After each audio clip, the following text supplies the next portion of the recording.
বগুড়ার কোর্ট চত্বরে হিরো আলমের উপর হামলার ঘটনায় তীব্র নিন্দা জানিয়েছে বগুড়া জেলা বিএনপি। দলের নেতাদের দাবি, এ হামলার সঙ্গে বিএনপি কোনোভাবেই জড়িত নয়। হামলার ঘটনার পর রবিবার বিকাল ৫টার দিকে নবাববাড়ি রোডে দলীয় কার্যালয়ে আয়োজিত জরুরি এক সংবাদ সম্মেলনে একথা জানান বিএনপি।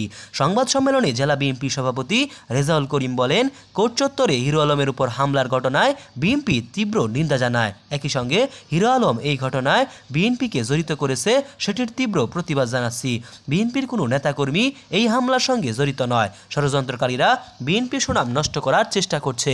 সব জায়গায় বিএনপিকে দোষারোপ করা হচ্ছে।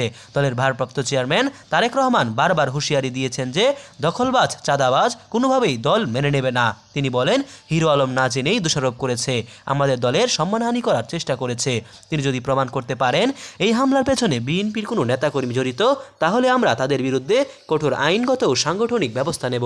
কিন্তু হিরো আলম যদি প্রমাণ করতে না পারেন, তাহলে বিএনপির কাছে ক্ষমা প্রার্থনা করতে হবে, আর সেটা না করলে তার বিরুদ্ধে আইনগত ব্যবস্থা নেওয়া হবে। তিনি আমাদের প্রতিদ্বন্দ্বী বা প্রতিপক্ষ নয়।